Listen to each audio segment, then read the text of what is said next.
Hello, friends. Welcome to the Awakening Trail.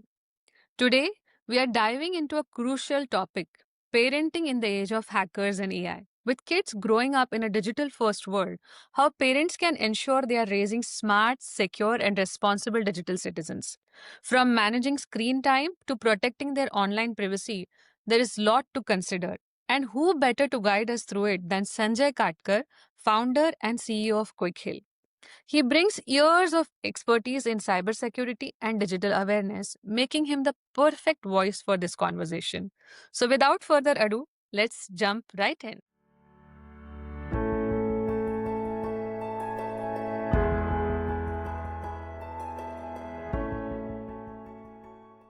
Hello, everyone. Today, we are joined by Sanjay Katkar, a name in the cybersecurity industry which needs no introduction, and the visionary behind Quick Hill, the names that has touched millions of households today. Together, we will be diving deep into the crucial topic of our times parenting in the age of AI. Who better to guide us than someone who has dedicated his life to protecting us from cyber threats? Welcome, Sanjay, to the Awakening Trail Season 2 Hustler series, and namaste. Namaste, Priyanka, and it's always pleasure to have conversation with you. And this is my second podcast with you. I'm really happy, and this is the topic that I'm talking for the first time on podcast. I'm really glad Oh, that we discussed this topic, and I'm looking forward for discussing it in more details. Yeah. that's great. So we must say that we are lucky that the leader in the cybersecurity industry decided to do this topic, which is very very crucial in today's time. I mean, you will also agree with me, Sanjay, right? So thank you once again on behalf of the Awakening Trail team. Listeners, I would like to tell you today we are directly diving into the subject. What do you think AI or today's digital enhancement that is going on all around the world, is it a threat to all our kids? And do you think, parents should be more cautious about it? What is your opinion on that? I don't think it's a threat to the kids altogether. In the sense, of course, we are in the phase where things are evolving. We ourselves are also learning to adapt to the kind of innovations that are happening in AI. But at the same time, I'll say these things are blessings in disguise. I'm in a sense like we are in the era where we are witnessing these kind of innovations and trying to learn them, and at the same time trying to use them to our advantage. And kids are really lucky to be in this phase where they will be the ones who will be actually making right use of AI, because they will be adopting these technologies at the very early age, and that really matters, I'll say. In fact, I'm for the technology for such a innovations that are happening, I'll say. Yeah.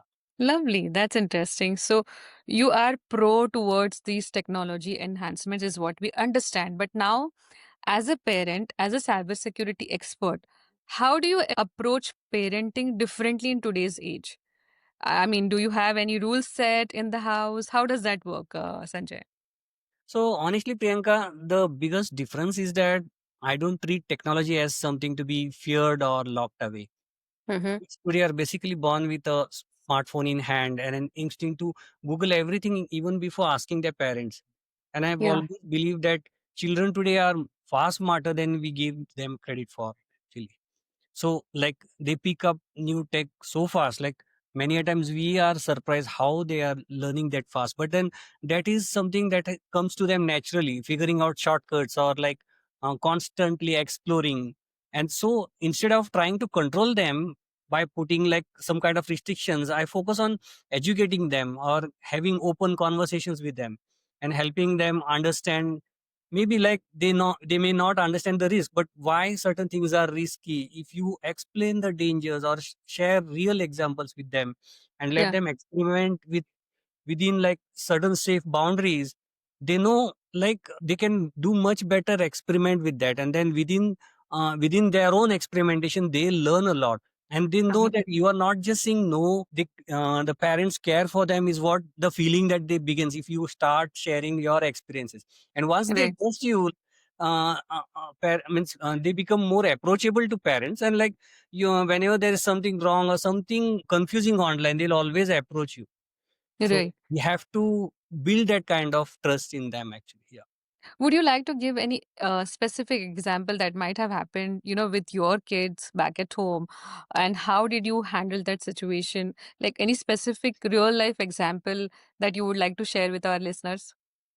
Yeah, so very early on when my kids were using social media, I have seen that they used to accept invitations from friend request or something like that without checking the background. And then one fine day, I showed them that how a fake profile can come into your means of connection request, and you will never realize if you unless you verify the person, verify something, someone don't click or accept somebody whom you don't know. And I'd shown them with example in their own login profile, and then they realize, oh, the dangers of that actually means, Correct. because they they learned it, but at the same time there had been situations where they faced something in their school where their friends accepted unknown Yeah. request, and then they faced some challenge, and that's where the school itself started talking about that, and then he realized that, yeah, means his dad was talking right, and that's how Yeah. happened actually. Yeah. That's interesting. So, I mean, we spoke about this one incident where, help your kid understand that, go through the profile, do your background check before accepting a request from an unknown person. Now we are talking about AI, right? I would just like to take a recent example which is trending on news currently, right? The sari Mhm. trend. I'm sure you must have seen that. Mhm. And then there is this girl who is talking about she uploaded a photo with full sleeves, and when AI returned the her photograph in the sari, it Mhm. came with a mole on her left hand, and that is like in the news all over now. Mhm. So, like, with that in mind, like, this is the scare, or this is the threat that I am referring to, right? How do we handle that? How do we take that first measure to identify whether the current trends that are coming or the booming up, right, whether they make sense to for all of us, to participate or not? So how Mhm. do we make that differentiation and be a smart digital user? So I would like to share here is that, see, we need to keep educating kids, because see, technology and these things will keep on evolving, and Correct. more than educating or teaching them about a particular technology, we need to teach them to bring in the security habit in their day to day activities. We should be making them aware about the digital threats, but the kind of problem that I am seeing is like, firstly I'll say, like, many of the kids like do a lot of oversharing. Like, kids often don't Yeah. realize how much personal information they are putting out there on social media and gaming platforms, and many a times they also click on ads that they seem to be funny, like they share something that is, Yeah. then actually it turns out to be a phishing attempt or a scam. Apart from that, certain things are like more of a viral, but at the same time they are engaging to the level where it becomes addiction. Like, they keep you on the screen again and again, like it becomes addiction, just like games or entertainment platforms. And this isn't just about screen time, but how easily they are getting drawn into that loop, and that affects their focus or sleep and mood. If we can educate all these things to the kids, and then the approach of theirs while checking phone or while going online changes altogether. So of course it takes time. We have to time and again just be on the explanation mode rather than, I'll say, Yeah. restricting them. So whether it's joining risky challenges or sharing inappropriate content, all this we have to give them with examples. And these are the areas where education and trust plays a huge role. Like, if kids understand why these are the issues, they'll naturally make better choices, I'll say. Yeah, true. So thanks, Sanjay. I mean, it is getting very exciting and interesting as we are diving deep into this subject. We spoke about not being too restrictive when it comes to children, being informative, providing the right information so that they take the right decision. Now, I mean, you talked about screen time. I remember listening to Apple's CEO's podcast recently, where he says that, okay, we have built the devices, but we don't expect you to be glued to the devices, right? And he says that my screen time is very minimal. We entertain our kids, like, when we are not in that mindset Mhm. to handle the kid, we just provide the screen to Mhm. them. So it is getting that deeper. So we spoke about certain things where we know where parents are informative. But Mm, what happens to the kids where parents are not, so informative about what is happening? Probably they don't know what is this sari trend at all in the first place, mhm, right? I'm talking mhm, about some remote places. So how do mhm. we bring awareness in such cases? Yeah, so Priyanka, this is a one I'll say flip side of the technology where things are evolving so fast that parents themselves need to take a lot of efforts to keep themselves up to date with what is happening actually, and how can it affect their privacy or their security, because things are designed in such a way that people are asked to engage, share photos, do things, and maybe it looks like a fun altogether. But till the time certain things are in a fun mode, it's okay. But what happens, we really don't know how much security is applied to the technology that we are using. In the sense, maybe the provider who is, say, for example, the sari trend that appeared, and the vendor who is providing that platform to do all these things is taking all its efforts to secure things, but many a times we are not sure how secure are their cloud providers. If that Yeah. gets breached, your privacy is at risk because you have shared your photos. In fact, how long they are storing their photos, are they reusing those photos for training their models of AI? All this is like all new to everybody, and in that sense I'll always tell that for newer technology it's always better to be more restrictive for ourselves, trying to explore, trying to read more about it, understand it. We cannot afford to ignore it. See, ignoring it will always bring the challenge in front of us in a different wrong way which we may not like it actually. So instead it's better to adapt ourselves from through all these that evolvement that are happening.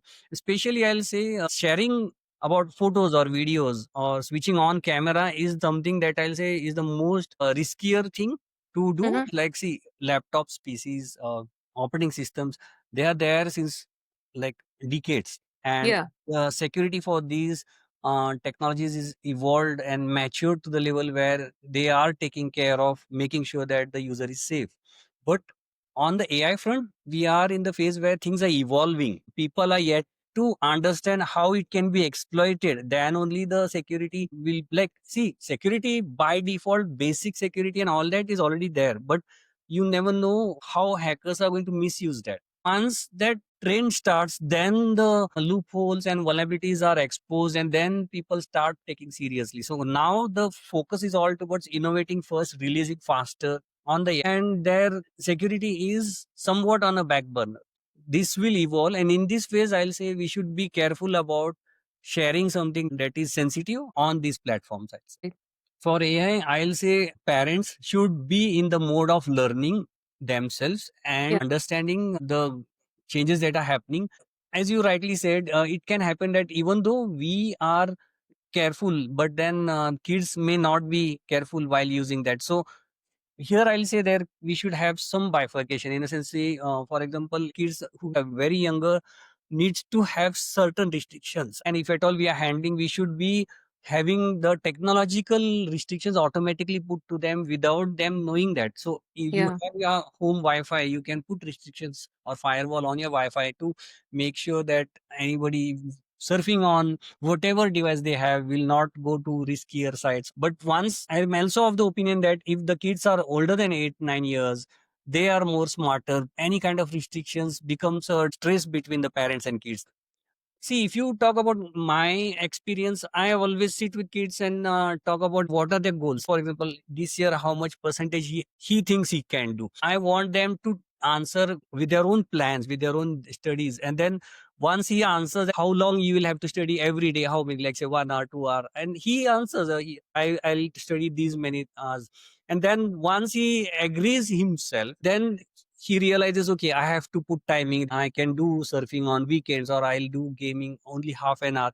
All this, if he speaks on his own, and Yeah. then after we just help him, okay, you have decided, you are in control of all the technology that you are going to use, and then Hmm. allowing him to do it on his own instead of you forcing that after they realize that how this is affecting my studies. Okay, I went on playing game for a long, now this is affecting my sleep. All this automatically starts coming from inside, and then gradually it becomes, I'll say, we are teaching them self discipline. Yeah. That really helps rather than enforcement, I'll say. So true. So I'll just ask you one question about you, right? You spoke about your kids being aware and taking decisions on their own about digital screen time. How do you manage your screen time considering you're playing such a big role managing two companies, Quick Hill, Secrite? How Mm. do you manage that? And do you have a specific restriction when you go home? But Priyanka, you asked this, and in fact, I forgot to mention the same thing in my previous answer, because when we are trying to educate kids, they always learn from what they see their parents are doing. And Correct. Yeah. we ourselves have to be very mindful while we are in front of kids and making sure whatever we want them to do, we should be leading the same by doing that ourselves, actually. So we Yeah. should have our control on the screen time. We should have control on things like that are distracting, and like timely switching off the TV or timely switching off phones, not like mindlessly scrolling on reels and all that. So that kind of approach we have to follow in front of kids. As you pointed, for me it's like my life has been so busy that I hardly find time to even update my social media regularly. As a Right. professional part also, I try to see how I can do it with the help of course tools. I try to do it faster, but then of course it takes time. And but I'll not say that I'm not guilty of having too much time on screen. Many a times at the weekends I do sometimes go out of control and keep watching things, and suddenly I realize, no, I have to keep this away. It's really addicting. And then in fact, wow, at certain point my kid had come and shown me my screen time to me, how much time you have spent inside each of the app, actually. Correct. Correct. Found out Correct. my screen time was more on LinkedIn rather than any Insta or Facebook, actually. In fact, I didn't have the FB app at all, actually. Yeah. I see. So now we have spoken about digital screen time. We talked about not forcing certain policies or certain rules in the house. How do we explain cyber or data privacy to our children at home, right? How a cybercrime might happen to you, or how you might be prey to such threats in the market, right? How a Yeah. parent can explain. So children understand more easily when you talk in the form of stories. So I use stories and analogies that relate to their world. And for example, I explain cybercrime like a thief sneaking into your room when you are not paying attention. Or in case of say data privacy, you can say it's like your personal diary, and you wouldn't want anybody to go and check your diary. And if you Yeah. are taking so much care of your diary, then that's how the privacy matters. When you are talking or sharing something online is as good as opening up the diary to strangers, actually. So when we use the words that they relate to their day to day use, they immediately understand what we are trying to say. Because generation gap is that we have grown up in the days when there were not many TV channels as well. So Yeah. our learning has been through teachers and parents and people around us. But if you see, kids are now growing up watching Netflix and movies that are in a different designed and made in a different fashion. So the language that they understand is completely different. So we have to be like more relevant while explaining to them with respect to the examples that they see day to day. So the difference is that, so if we keep on talking in our own language, then it's like for them it is Yeah. like we are preaching. We Yeah. also discuss like how websites collect information, how that data can be misused, or how sharing too much personal stuff online is giving away your address to strangers. So these kind of things I keep on discussing a lot. It's easy for them to connect it to something real, like they understand it better. I also Yeah. tell them that mistakes happen and it's okay to ask for help if something feels off, actually. And so once we keep on saying that, then suddenly if certain thing goes off, they realize, okay, they just ping us and say, okay, I'm here, I'm stuck up here, or I'm seeing something here. So once that starts happening, it's better, because it's for us also that we are also learning, and we have that trust, they have that trust in us to share when they are in some trouble online, actually. Yeah, yeah. So I think Sanjay's storytelling can never go wrong, Mhm. be it any digital age or, back then when digital options were very minimal. I really liked your approach of building that trust with your kids by approaching them with some relatable story. Maybe you have to just change the characters today. Parents will talk about like how Ram was doing certain thing in at Yeah, that stage, or Ravan, or we have all those mythological characters and people explain things in that form. But in today's game, when I've seen they more relate to the Marvel characters like Hulk yeah, and Iron Man. So like if we keep on forcing them the mythological characters, then they feel like there's a gap between us. So if we have correct, to correct, be talking to them in the context what they are more used to seeing actually. Okay, we correct. cannot reverse that thing that they have already seen Netflix. They talk, they think on those lines. So we Yeah. also have to go to their level and talk in their language, and then it becomes more easier to connect actually. Yeah, and more conversational as well, right? Because when they go and meet their friends, I'm sure they're going to talk about Marvel characters over Ramayana. So it is okay as far as you are able to build that connection and rapport and make sense to them, and that is the main point here. So storytelling doesn't go anywhere. Storytelling remains same. The characters just changes, right? So Yes. very interesting. So, moving on, are there any habits or principles? You spoke about parenting also subtly. What I can understand from our conversation is you believe in being a friend, believing changing yourself, changing narrative that your kids understand. So that itself is a great parenting lesson.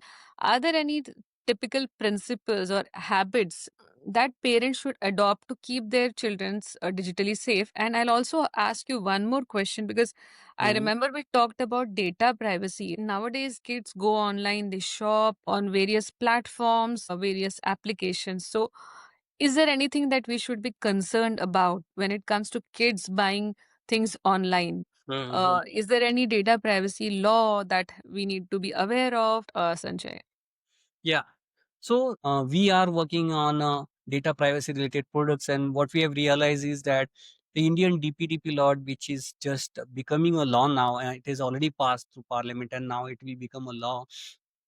We have seen that government has put in a lot of important points where they have realized that while online, while doing shopping, or while doing registering for certain website, people have to share certain things, and that's where the Yes. privacy laws are getting implemented.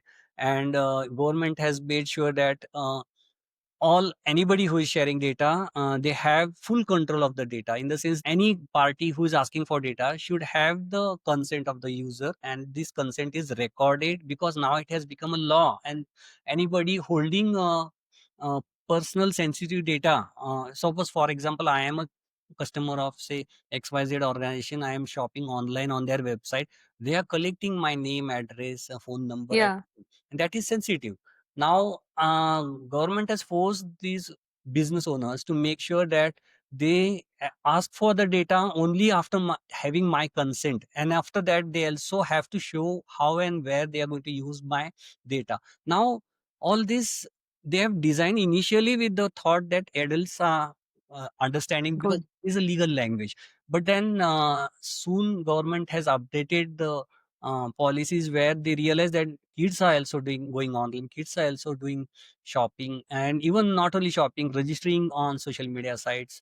Kids are not that mature to understand the legal language of the consent that the site is asking for. So the government has made compulsory for parents, means these business owners, to take the parents consent Yeah. before the kid is enrolled actually. So that's a very welcoming move, I'll say, and it's very important. So I am like good that you asked this question, because now every parent should know that they are Supposed to. supposed to go and read the consent form, and then accordingly give the appropriate concerns that are needed to do whatever the registration is, or the shopping and all those activities. So kids sharing carelessly information is going to be taken care. Now businesses are made mandatory to get the consent from parents, and unless parents are given that consent, those sites or those businesses cannot store the information their kid has shared actually. So it's a good thing, and I think parents should also be aware of these things, which Yeah. need to get implemented soon actually. Yeah, it's a great move, I must say, by the government. Since we're talking about kids, we spoke about government also in some way. What role does a school play? When it comes to teaching these kids about cyber threats, cyber security, and are they involved? Do you see that involvement coming from the schools? Are they proactive enough? And if not, then what steps a school should also take? Because predominantly our kids are spending more time in the school. Do you have a visibility on that as well? Yeah, Priyanka, you have raised the right question, and I'm like, you rightly pointed that schools is the first step where it should be implemented, and that's where we, being into cybersecurity, we have this foundation where we go and talk to schools. And what we realize, I mean, schools are very open to understand these things, and we go and teach them a lot of things. Schools should go beyond just teaching technology, because they are focused on syllabus, what is there in the books, and they focus Yeah. on teaching them. But we go and tell the schools that they should teach how to use it responsibly.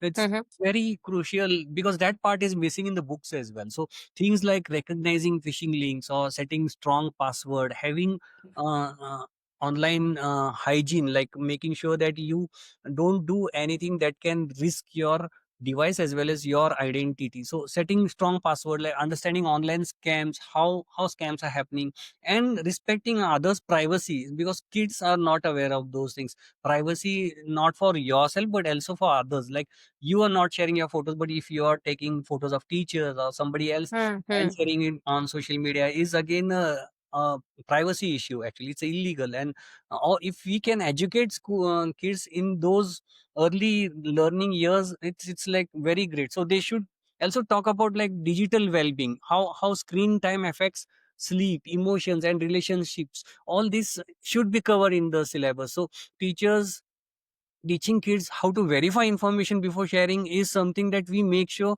teachers are taught in that whole session of foundation. So that's where the point I'm trying to make sure here is, there is a big change that needs to happen in schools, and schools should start teaching their teachers to cover all these things if that is not there in syllabus. So a lot of schools focus on the tech tools, but like they need to focus on human side of the technology is what we try to cover. Wow. I think now with the digital enhancement, it is even more crucial. And I must applaud the way Quick Hill Foundation is also taking measures to reach out to schools and educating both teachers as well as kids. So, Means we are getting so good response that these students are themselves now teaching their to their parents after parents. learning from school. ऐसा हो रहा है वो ज्यादा means interesting है actually. Yeah. Wow.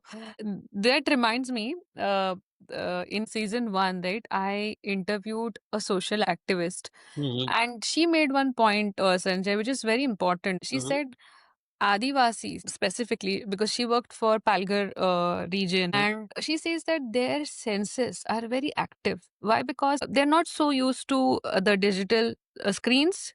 Secondly, we're losing ourselves. So I can relate when you go to the schools, talk about why you need to have a limitation in terms of the use of digital screens and so on Mm-hmm. and so forth.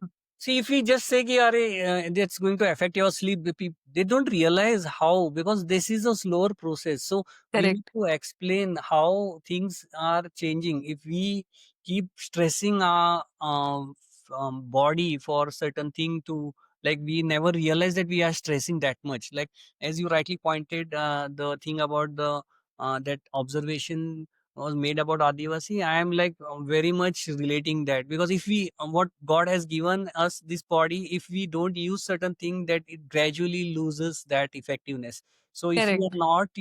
not used to like listening minor sounds or seeing minor things, then we'll lose that effectiveness, and then we'll Correct. focus only on what we are daily used to, and gradually we never know how it becomes a major impact in later years of it. Right. Actually, using it less or overusing it. So both has consequences. So Sanjay, we spoke about Quick Hill Foundation going to schools, educating kids, their teachers, and this initiative is really great. It is definitely need of the hour. Would you like to share with our listeners any examples? Right now, we spoke about good part of technology. We spoke about awareness of the technology, what we should be aware of. We spoke about digital security, digital threats. But in your experience of so many decades, have you come across any examples where these kids might have landed in trouble, or any examples that you would like to share with the kids that might land them in trouble? Yeah. So it's a very good question, Priyanka. And at the I mean, at this age, I mean to say, things are evolving so fast, and we never find time to ourselves get up to date with what is legal, what is illegal, and then we learning slower is actually impacting our kids. What I have experienced is that kids are like they are like very unknowingly, or maybe they don't know at all, and they keep downloading things that are pirated or not licensed. They visit sites where there are illegal things available, like downloading musics or films which are pirated, downloading games. See, on one hand, that is like they can be at risk because of it comes with some kind of malicious applications or something like that. Yeah. Same Yeah. time, they are getting involved in things that are illegal, which can be tracked back to them, which can be putting them in a trouble actually. And Hmm. so this is one activity I have seen most of the kids do, and I keep on telling them, while we also educate kids, while we into the school, we tell them these activities. One of them is like downloading pirated things. Second is harassing someone online, or bullying someone, making Yeah. fun of someone, putting it online is really one is like it is not good. Second is, even though it feels like joke or something like that, but it becomes a illegal activity if a person who is targeted, if it files a complaint, the person who Hmm. that will be in legal trouble. And Yeah. no matter how you feel that okay, मैं fake profile बना लूंगा and then Hmm. I'll harass a teacher, it's very easy to catch that it, because digital leaves trace of everything. If they go the law enforcement has to check who created this profile, from which PC, from which internet connection, everything can be traced back to their home, Yeah. cyber cafe, wherever they are doing, and the person can be caught. So you have to teach your kids about not to do or not to get involved in any of these inappropriate activities online. So cyberbullying, or sharing or downloading pirated things, or sharing somebody else's photos without their consent, or somebody else's Hmm. videos without their consent, is something again a illegal activity, and one should be mindful. And Yeah. apart from that, certain kids are very smart, and they try to hack into the school's website, try to see if they can get access to the question papers, or try to see if they can access the results before they are announced. All these things are illegal, and Uh-huh. can be traced back to them, and it can put them in trouble. Okay, if you Yeah. want to do these things in your red network inside your home just to sharpen your skills is a different thing altogether. But doing it on real sites, on real entities is illegal. It's not allowed actually. And even I'll say impersonating somebody, creating a fake account is again Yeah. illegal. If you are trying to bully, or trying to put some comment without you getting notice, you many a time I've seen kids creating the fake profile, but they feel that it's very easy to create a profile, but then Nobody's going to notice it. so impersonating is a fraud, and it's a illegal activity. It's there's a punishment or penalty for that actually, and if they get caught, they will be punished for that. So if we keep educating them about these activities, like even stealing somebody's password, watching online, trying to log into his Mm. account, mm, trying to crack somebody's Facebook account or any social media account is like Yeah. not good, not accepted. And many a times I have strictly told my kids as well, like you should never get involved in these activities, and if somebody is doing it, you should report it to the right authority, but you should not get involved along with that actually.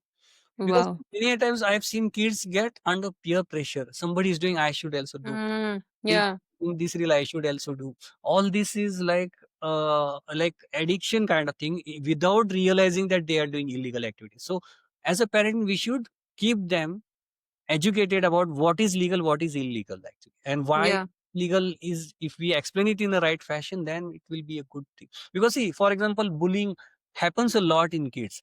So if we tell them, if this thing happens to you, what are you going to do? If somebody posts something about you online, uh, uh, something that is not in a good taste, how are you going to feel about that?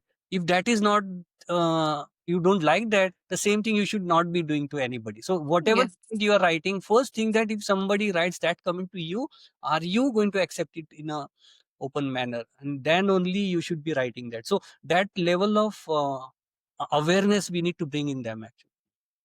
No, this is the. I think I'm glad that we touched upon these points because knowingly, unknowingly, also considering maybe if it is a physical theft, kids are afraid of. Now, this Mhm. is a digital theft. They don't even might not know as well whether they are doing something that is not allowed, something that also cause them legal troubles, right? So glad that you spoke about these pointers, and I'm confident that parents will also get aware because it so happened like casually हम किसी का photo post कर ही देते हैं, you know, many a times ऐसे भी होता है, and we don't know that it might have such severe implication later in case you know the person whose photo we have uploaded may not like it, right? Yeah. So simple action may have very loud reactions actually. Yeah, and this is irreversible. See, if you have done something online, it goes in history actually, no matter Mm. where it will come in front of you at the wrong time. So say as you grow up, as you go abroad for studies, nowadays if you see, countries are looking at your social media profile, your social media habits as well. So whatever you do as a kid is also getting stored for long. It's like as good as you're doing tattoo on your hand, and now you have to uh, do that kind of thing. So like Yeah. people do a lot of things. I've seen kids doing like participating in viral challenges, encouraging risky or harmful behavior. So all these things, in fact, if they get noticed, even the social media platform bans them actually. So all this is something, it happens with in few seconds without thinking, but then it becomes a bigger impact on their whole career or whole online impressions of them actually. Correct. Thank you so much for walking us through these serious implications, which in a normal life, people might not be very serious about. So, thank you so much for covering these aspects as well, Sanjay. And Mm. I think it was definitely an interesting subject to touch upon. I don't think we come out and talk about these subjects because we think like our attitude is very casual. अरे कुछ नहीं होता है. So we are glad that we touched upon this subject and now we know the seriousness behind it. And I'm sure parents are also made aware through these discussions. Finally, I would now like to the last question to you, Sanjay. From all your experiences, interesting talks that we had, the subject that we covered today, the pointers that you shared for our parents and for our kids, it's very useful. But what would be your digital safety pledge for every parent? I will say every parent should say to themselves, like, I will guide, not control the kid. Actually, I will Yeah. educate, not punish. In a sense, I will build trust by having honest discussions and supporting the kid rather than restricting the kid. And I'll help my child use technology to learn, create, or do creative things while making them aware of all the risks that are involved, and together we will learn, explore, and grow safely in the digital world, I'll say. Wow, that's a great pledge, and I'm confident that all of us are going to take it, while watching this on the screen, Sanjay. I would now like to thank you for joining in today and sharing these valuable lessons with all of us on parenting in the digital age of AI. Thank you so much, Sanjay.